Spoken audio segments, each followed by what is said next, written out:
And now the court is adjourned. But the court remains on the bench. The judges remain on the bench and become our VIP and honored guests in how we move into the next phase of our program, which involves a couple of speeches and then the closing ceremony, so to say, and the award of prizes and announcement of results. We are meant to be listening at this time to Ms. Kate Gilmore, who would give an address. She's the Deputy High Commissioner for Human Rights, but she hasn't arrived yet and is detained, well, held back. We understand that there are important meetings. We heard maybe the Secretary General will be around, so it's possible that she's held up. And so when she arrives, then we will put her into the program and she will deliver her address. That means that at this point, skipping ahead, we would like to invite Justice Albie Sachs to deliver his keynote address.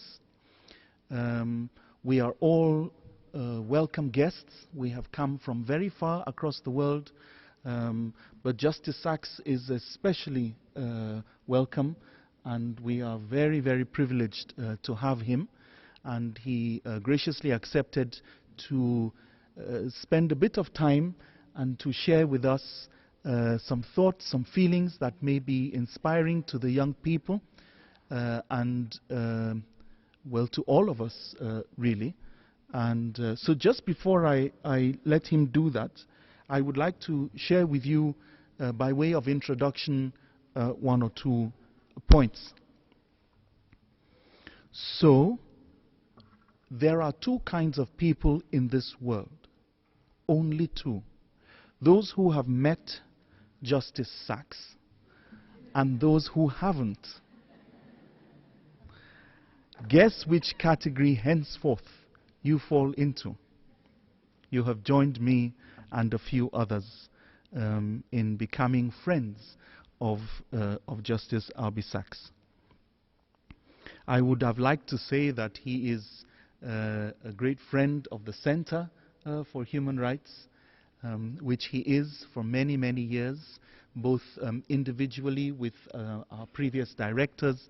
The founding director of the center was also a judge of the Constitutional Court, and so a great friend and contemporary of Justice Sachs.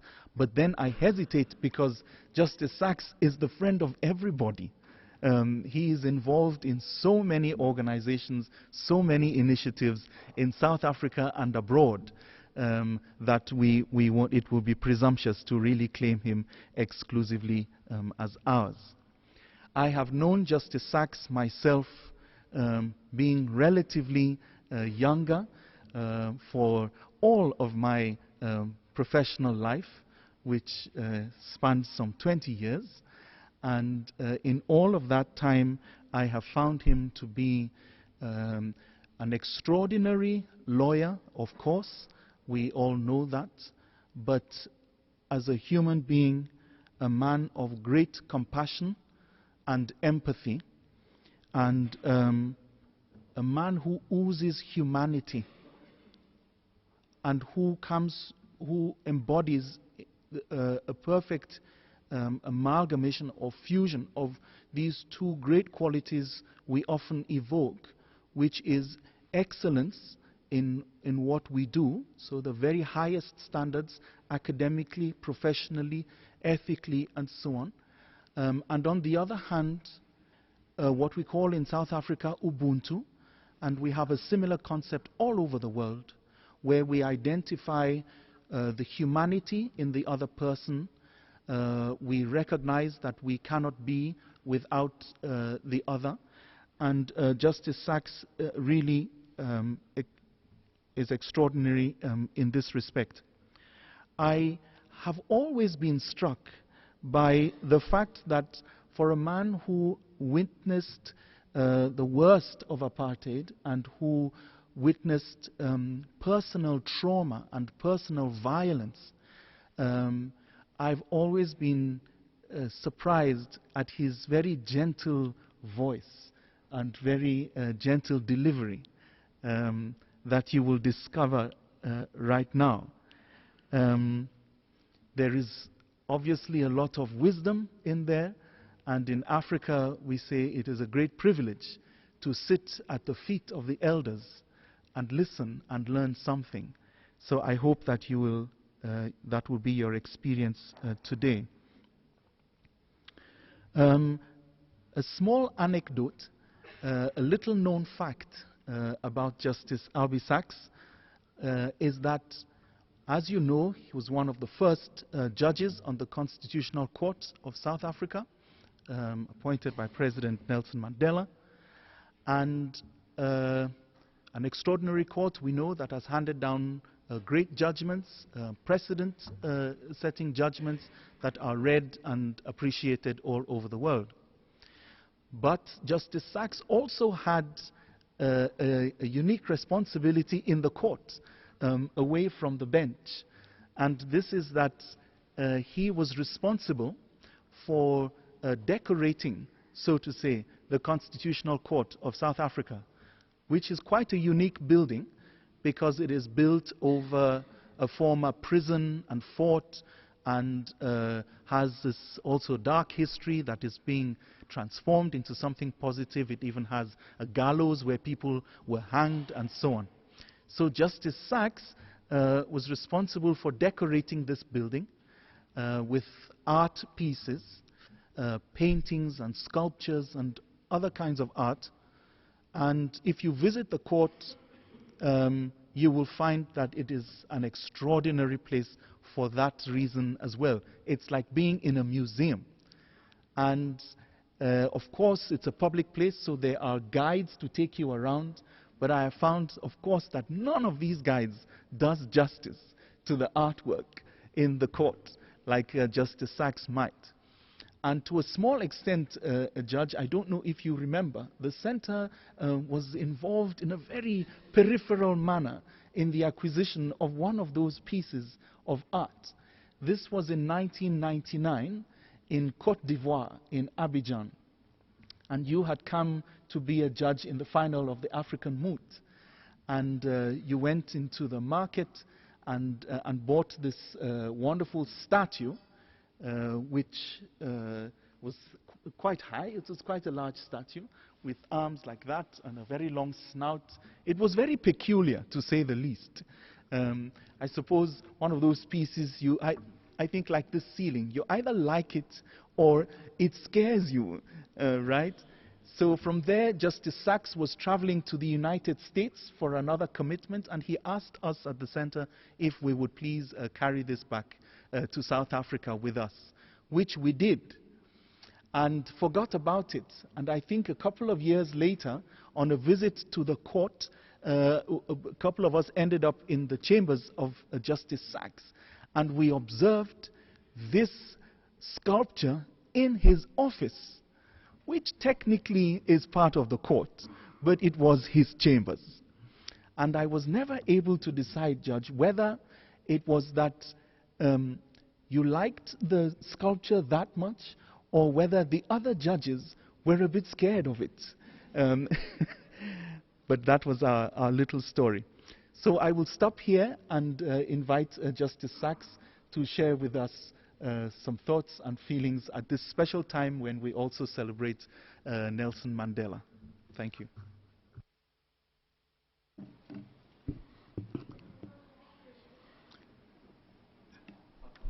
Well, good day to everybody. I wish you weren't so far away.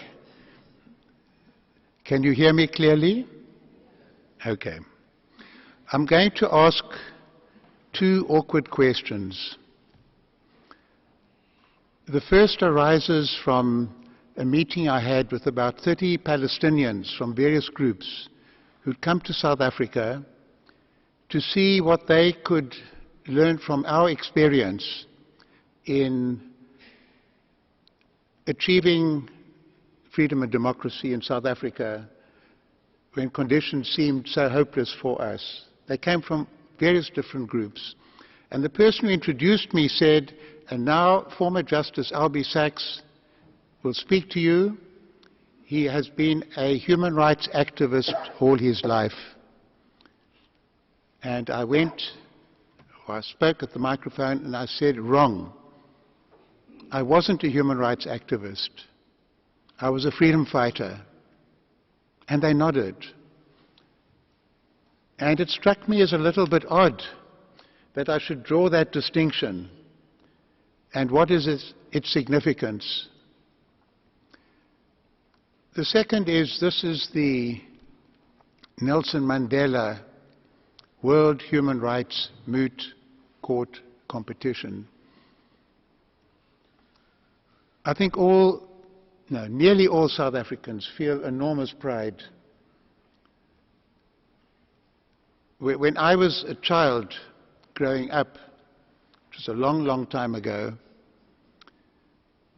civilization came from Europe. That's the way we were taught at school. To darkest Africa, brought enlightenment. And that was the whole projection. What was white was clever, moral, superior. What was black was dark. And now, in that sense, it gives me a huge personal sense of joy and liberation that the person in the world, in our age, who embodies light, culture, humanity, vision, empathy, more than any other single human being of our time, is a black person from South Africa. We've inverted the concept of civilization. And in a sense, it's the universality of that vision that Mandela epitomizes that is the foundation for all the activity here.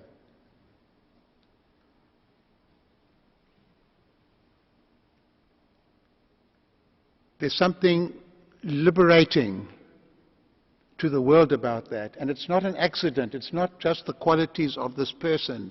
It was only somebody who'd been through the fires of oppression, who had borne the burden of centuries of dispossession, of slavery, of colonialism, of disregard, emerging from that, who could claim that position in the world as embodying the quintessence of what we like to be as human beings, what we should aim for.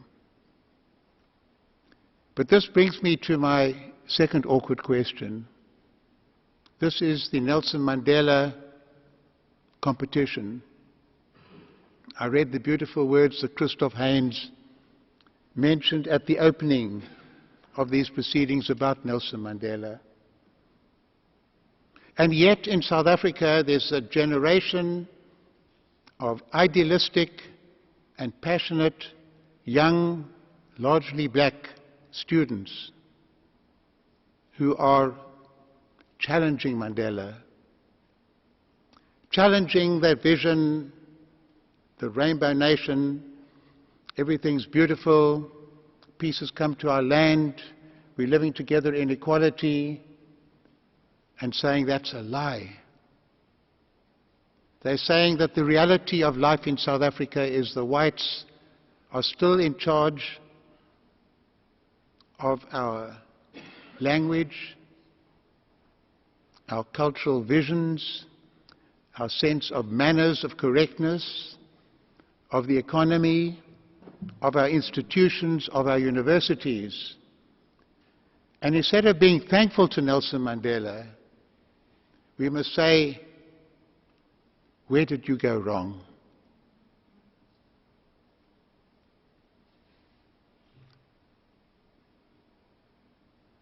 I'm going to respond to the connection between why I prefer to call myself a freedom fighter who became a judge, not a human rights activist, and the challenge that's being thrown up to Mandela, which I think is important for our country and in a way for the world, and a challenge that needs to be answered, not rebutted, but answered and responded to in a meaningful way. And I'm going to do that through personal experiences. I go back to 1952. I don't think there are many people in this room, if there are any other than I, who can go back to 1952.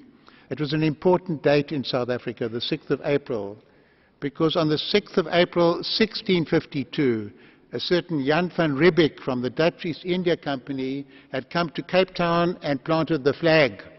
And that became the symbol of white presence in the southern part of Africa, halfway to Batavia, to the Indonesia to the east, and the symbol of, as they saw it, enlightenment, colonialism, as the majority of our people saw it, oppression and destitution. And the government of South Africa that openly supported apartheid, that created the word apartheid, was now celebrating 300 years of civilization in South Africa. The aeroplanes were flying overhead, the tanks were going through the streets, people were marching, and maybe a few hundred of us were in a small hall in Cape Town, and we were part of that opposition. And we wanted to denounce 300 years of white supremacy in our country, and we were singing. Their sounds were the sounds of guns, of aeroplanes, of feet tramping, and our sounds were the sounds of voices of people singing. And our songs used to be, and I'm now a 17-year-old second-year law student, and our songs used to be very, very sad. My boye, my boye, my boye, Africa, come back, Africa, come back. And there's a song that we still sing today. Senzenina, Senzenina, Senzenina, Senzenina. What have we done? What have we done? What have we done to deserve this? And one voice would start, a soprano, and a bass would come in 4-part harmony. Everybody would join in. And suddenly it's different. Volunteers, obey the orders. Volunteers, obey the orders. Volunteers, obey the orders. Be ready for the action now. Dr. Maroka, Dr. Dadu, J.B. Marks, Katani Lebapapi. Volunteers, obey the orders. Be ready for the action now. And I'm 17 years old, and I want to volunteer for the Defiance of Unjust Laws campaign. And they're asking for volunteers to go up and saying, we won't stand any longer for white supremacy in this country. We are going to sit on seats marked blacks and whites only. We're going to go out in the streets at night without our documents. We're going to go out during the day without our passes. We're going to defy the unjust laws. And I wanted to join in. They were calling for volunteers. And I tell my friend, I want to join. He says, you can't. I say, why? Because you're white. But we're fighting racism. This is a black struggle led by black people. But I'll pass on the word. And 6 months later, I was volunteer number 8,942 or something. And volunteer number 1 was a certain Nelson Mandela. The only black legal practice partnership in Johannesburg, in South Africa. Mandela and Tambo. And now he couldn't vote, he couldn't live where he wanted, he couldn't have his office in the center of town near the courts, but he could make some money. He was a lawyer. And he was willing to sacrifice all this for the sake of the freedom of his people and democracy in South Africa. And I sometimes ask the question, what was the only good thing that apartheid did? And the only thing that was good that apartheid did, it created anti-apartheid.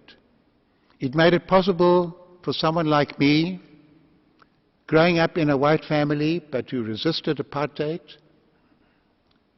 become close to Tambo and Mandela Mandela and Tambo. And as a law student, every year when I went to Johannesburg, I would pay my respects at their offices, crowded with people, the poor coming in with all the problems of the poor. They would always offer me a cup of tea and say, "Comrade Albie," we called each other comrade, "you can see we're very, very busy. Thank you for coming. How's the struggle going in Cape Town?" I would give them a short report. But it was paying my respects to them. And the decade that passed was a decade where we believed in nonviolence. We argued for nonviolence. We used nonviolence only in our struggles. And the answer was to make the repression worse in South Africa. And eventually the ANC was banned, prohibited from carrying on. The leaders were banned. They were put on trial for treason. Mandela was locked up, and Oliver Tambo in the prison that Norman referred to, where the court stands today. And the first thing that Oliver Tambo did on being locked up there was to get a choir going. But those days we resisted with idealism, with songs. But eventually everything's driven underground, and Nelson Mandela goes underground. One last attempt to call for a national convention in South Africa, of everybody together to have a new constitution. The government replies with its planes, its militaries, its banning orders, state of emergency, locking people up. He goes deep underground, and the armed struggle starts. And Mandela's task given to him by the struggle, by the movement, is to lead the resistance in South Africa. And Oliver Tambo is sent out to get international support, to get a boycott of apartheid, the stopping of the sending of arms, of oil, of the material mechanisms that enabled apartheid to survive, to isolate racist South Africa, the sporting field, the cultural field, everywhere else. That's his job outside. The movement is crushed inside South Africa. Mandela's put on trial for treason. Will he hang? Will he not be hanged? That's the only issue that we're asking about. And he makes his famous speech saying that I have spent my whole life fighting against white domination and against black domination to create a just and equal society for everybody in South Africa. These are the ideals for which I've lived, and these are the ideals for which I'm prepared to die. And his lawyer, George Bezos, said, "Nelson, you're asking the judge to hang you. Shouldn't you say, if needs be, I'm prepared to die?" And so now we have captured on film, these are the ideals for which, if needs be, I'm prepared to die. And those words are up on an installation at our court, so that our history feeds into the story of our court and why we have constitutional justice in South Africa. I'm raided, I'm restricted, my books are banned. It's a criminal offense for anybody to be in possession of anything I've written. I can't move, I go into exile. I'm blown up, I lose my arm. But we have a struggle that continues. And now Oliver Tambo was about to become an Anglican priest. He had 2 dates fixed in his diary for December 1956. The first was to marry Adelaide. She's also in the struggle. The second was to be ordained as an Anglican priest. The South African authorities had something else in mind. They locked him up for treason. And being a very religious person, he felt Providence had other ideas for him.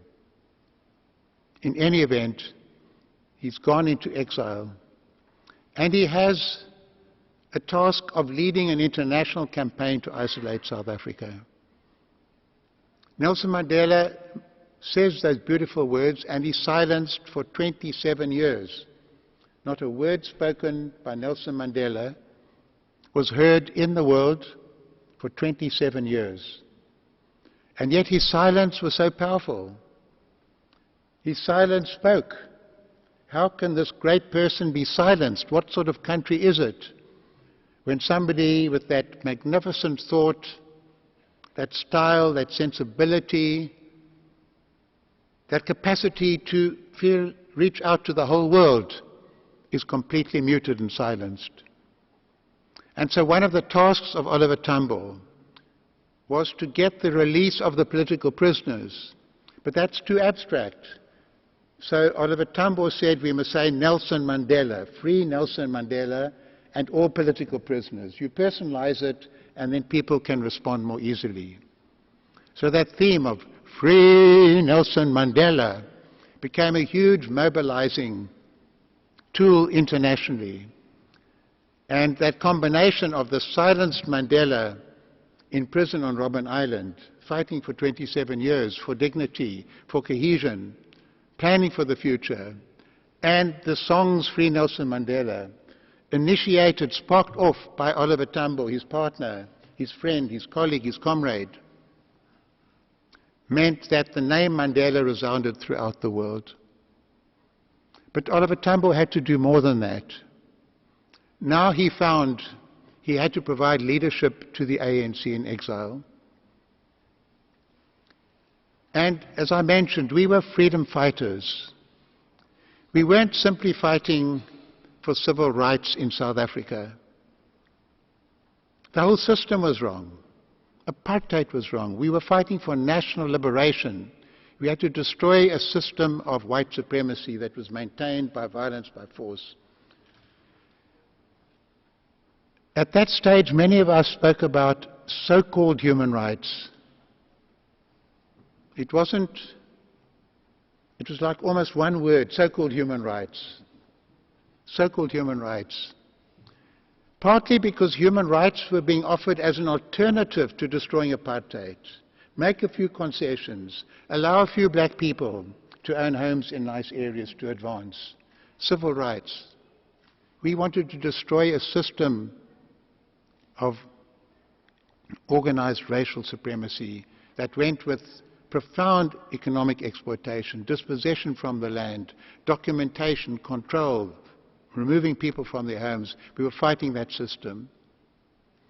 Interestingly, it was attending a conference in London, would have been in the late 1970s, hearing people from Latin America speaking about direitos humanos with that same passion that we were speaking about national liberation and freedom, that made me say, no, it's not so-called. Direitos humanos são verdadeiros, they're real, pungentes, meaningful, with that same commitment to freedom that we had in South Africa. So I dropped the so-called. But we were concerned because people like Henry Kissinger was using the human rights conceptualization to attack and undermine democratic regimes and revolutionary regimes that were challenging the institutions of power. In any event, the issue is in the back of our minds. We're resisting apartheid, and suddenly the question of human rights for a freedom organization, for a revolutionary movement, is there any connection? You're fighting a ruthless enemy that uses torture, assassination, lies, disinformation, denies people the vote. Does the question of human rights have any relevance to the liberation movement? And there was a time when the Black September and other Palestinian movements were involved in hijacking planes, and lots of people were saying to our leadership, everybody knows about Leila Khalid. What about us? Why don't we do this? Mr. Tambo, are you too nice? You're a lawyer with your briefcase, your glasses. You wanted to be an Anglican minister. But the movement said no.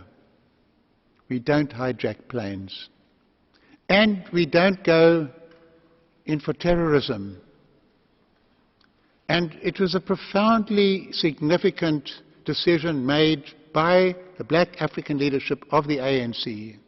We don't go in for terrorism. It's partly because that would have played into the hands of the whites, saying, well, we're a minority, they'll destroy us. That was a tactical reason, but that wasn't even the main reason. It's partly you don't know who you might be killing. And I felt it so strongly with Oliver Tambo. What does it do to you when you are killing children, when you are killing unarmed people simply because they are white or speak this language? What does it do to you? You are destroying your own soul, your own humanity, your own spirit, the very motivation of why we are fighting for freedom.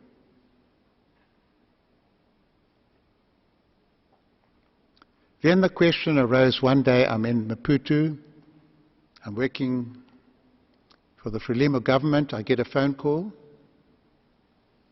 It's Oliver Tambo here. I'm quite excited. The president of the organization is phoning me, and he says, is it possible for me to come to Lusaka, where the ANC had their headquarters in exile? I'm very curious. I turn up there, and I still remember he's sitting there and he's swatting flies. And I feel somehow the president of a revolutionary organization shouldn't be swatting flies with a newspaper. I don't know who should be doing it, but it just struck me as incongruous. And he explains to me, he says, we have captured a number of enemy agents who've been sent to destroy our organization. And they're in captivity, and we don't have any regulations in our constitution as an ANC what to do with captured enemy agents. Now, most political parties don't have a clause, what do you do? Say you're in the United States, the Republican Party doesn't have a clause, what do you do with captured Democrats? And he said it must be very difficult. And in my confident way, lawyer's way, I say, well, there are international instruments that say no cruel, inhuman, degrading punishment or treatment, no torture. And he says, we use torture. We use torture. I can't believe it. We are fighting for freedom and we are using torture. It turned out afterwards we'd captured the agents. They were held now in camps in Angola. Very, very serious. But what norms, what standards? And he seemed so relieved when I told him that there are these international instruments. And he asked me, would I design a code of conduct for the organization? It would deal not only with captured enemy agents, it would deal with comrades who drove when they were drunk, who stole things, involved in sexual assaults, whatever it might be. And this might be the only liberation movement that in effect has had a Bill of Rights for its own membership in the course of 30 years of the armed struggle. Of all the work that I've done, and I had some role in the writing of our Constitution, I've written some decisions for the Constitutional Court of South Africa. The legal document that I wrote that's probably the most important was the Code of Conduct for the ANC in exile, for the liberation movement in exile. And we put it to a conference decision. Oliver Tambo's position was never to say, I'm the president, these are the rules. He wanted the organization, particularly when there were deep moral questions, the organization to discuss, to embrace, to internalize, to accept the value system that's involved, to decide. And the Code of Conduct was accepted, and we're meeting in a small town in Zambia. There's Zambian troops around the building in case commandos come from South Africa to blow us up. And we're discussing a code of conduct for a liberation movement. And the big issue is it possible to use intensive methods of interrogation, that's a euphemism, in the case of captured enemy agents. And our code of conduct says no, but we put it to the conference. And I'm nervous. It's easy for me, I'm a lawyer, that's our ideology, middle-class background.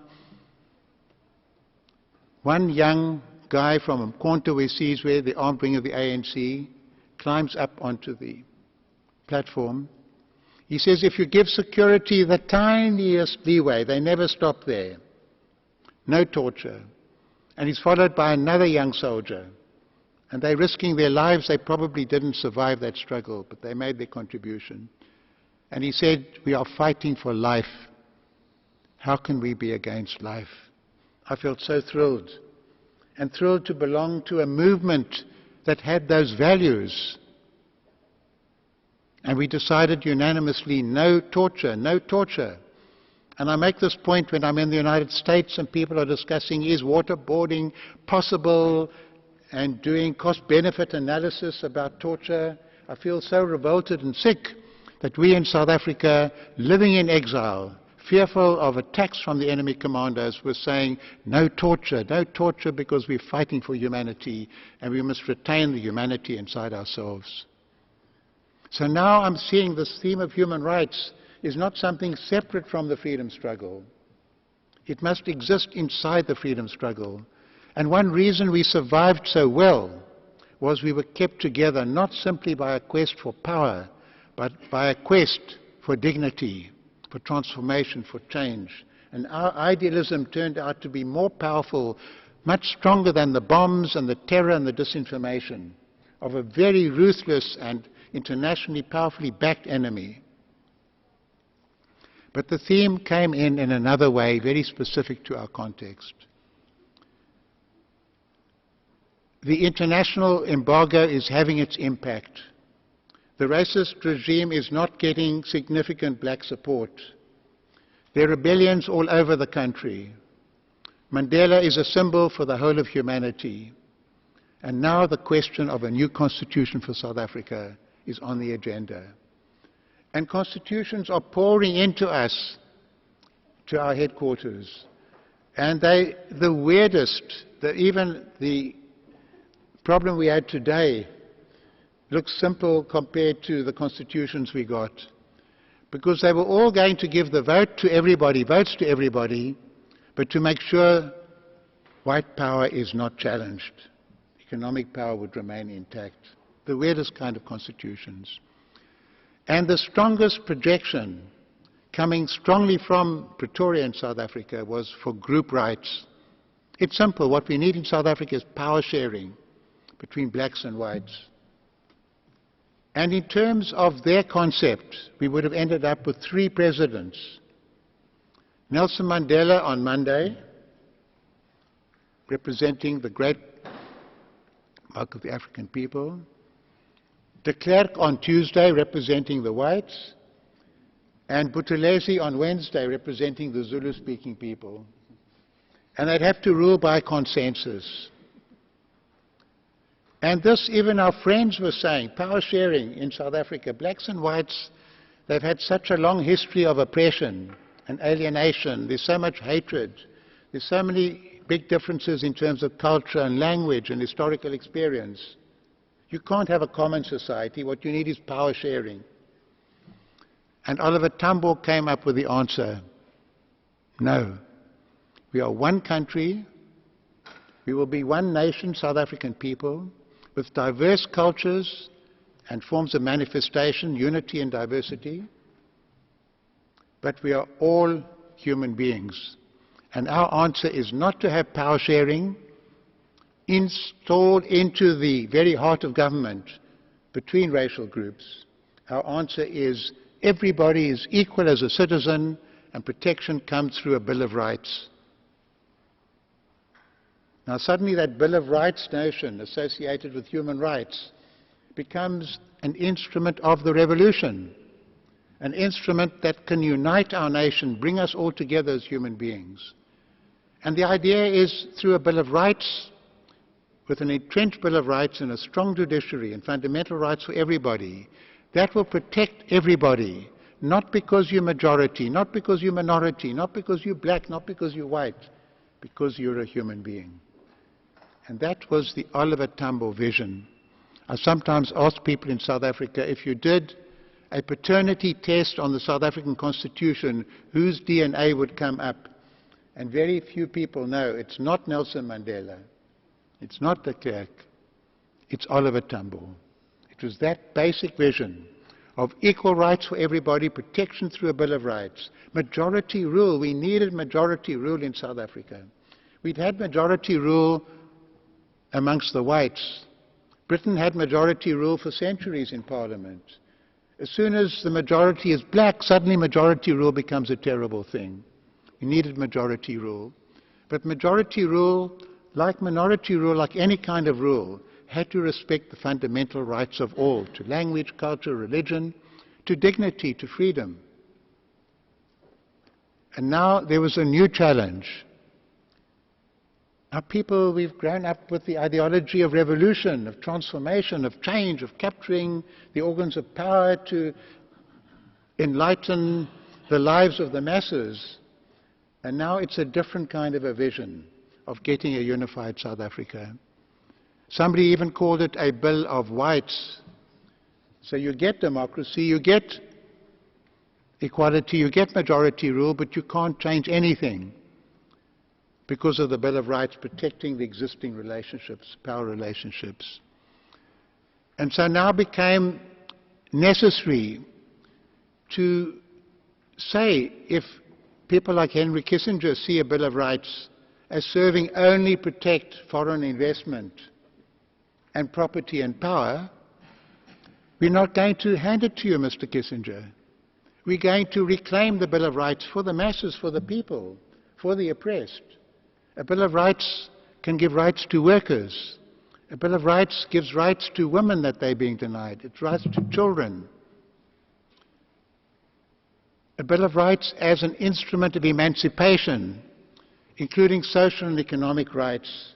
And that's how South Africa became one of the first countries in the world in its constitution to have justiciable social and economic rights in our constitution. And so in that way, this Bill of Rights was not so-called. It became emancipatory. And democracy now was not the enemy of the rights of the people. Democracy became the platform for the people to achieve their rights. I'm going to conclude just very briefly then with a challenge in relation to Nelson Mandela.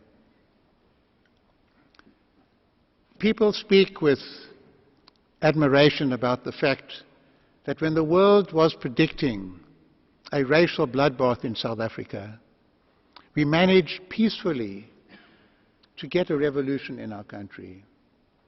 From 15% of the people having the vote to 100% suffrage for everybody, full equal rights for everybody. And it was done relatively peacefully. I say relatively. People were dying. There was low-grade civil war. People were being pushed off trains. There was a third force that had backing from important state apparatus officials, creating what they called black-on-black violence to undermine the authority of the ANC. There was something like 40,000 white men, half in the army, half on reserve, waiting for a command from Constant Viljoen, one of their former generals, to take over Pretoria, to take over negotiations. We had many other threats. Chris Hani, the General Secretary of the Communist Party, who had been one of the leaders of Umkhonto we Sizwe, was assassinated. At the time when we almost had our constitution, the country almost erupted.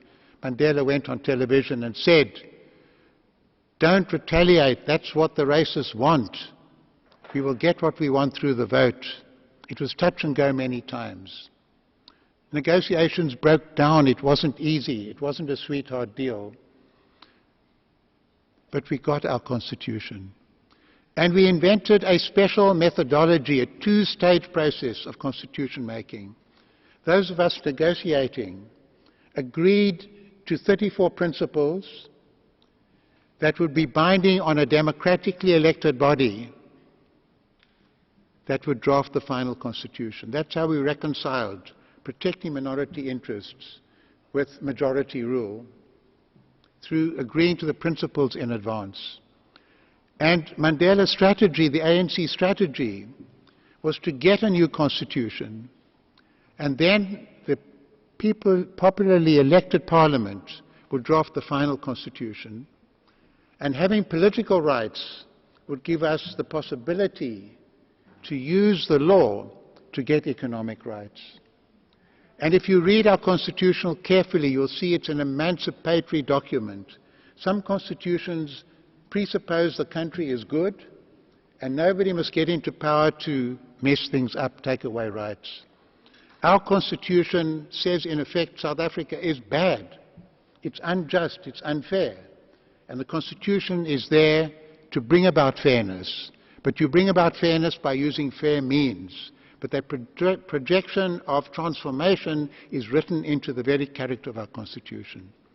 And so the answer to the young black students who say that Mandela sold out, he was too nice to the whites, is to say, just look carefully at the Constitution and see the Constitution gives you the instruments of economic transformation, of getting the land back, of achieving genuine economic equality in our country.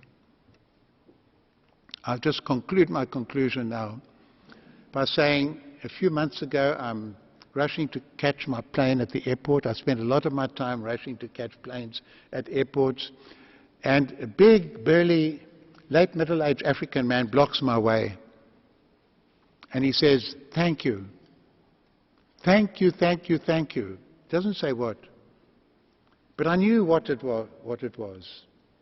The day before, on television, we'd seen our Constitutional Court pronouncing judgment in the Nkandla case. That was the case involving a report by an official called the Public Protector that said the President had overspent on upgrading his private home with security features. And she had said he has to pay back the overspending money. And Parliament had said, okay, we've heard the report of the Public Protector, but we have our own reports, and they say he owes nothing. And political parties went to the Constitutional Court and they said her recommendations are not just recommendations, they are binding in terms of our Constitution. So it's an ombudsman, ombudsperson called Public Protector, binding. And there was joy throughout South Africa. And suddenly Parliament is revitalized because Parliament had failed. The court was saying the President failed to pay back the money, and Parliament failed to compel President to pay back the money. Not bad for this tricky court. Both other arms of government have failed in their constitutional duties. And jubilation in the country, and I'm being stopped from catching my plane by this African man. And I said, it's not me, I've been off the court for 6 years. But it symbolized what the court means in South Africa today, what the Constitution means, and what it means when the theme of human rights and the theme of fighting for freedom become infused with each other. The larger project of human emancipation underpins the human rights project. It's not there just to protect the rights of the rich and the powerful from transformation and change. It's there as part of an emancipatory project for everybody. But also where the emancipatory project itself functions within a framework of certain fundamental rights. And there we place human dignity at the center and all the other rights associated with human dignity. And so the honor and the dignity of Nelson Mandela and the themes that were being discussed here today in this very disparate way all somehow come back to that notion that you function at the level of the structures of society, the systems that are in place that promote fairness or promote injustice, but at the same time that doesn't allow you to lose sight of the individuals, the groups and the communities. And so our experience in South Africa then is that we need the human rights dimensions to infuse the social transformation dimensions, but we also need the social transformation dimensions to underpin and guide and project the human rights dimensions. Thank you.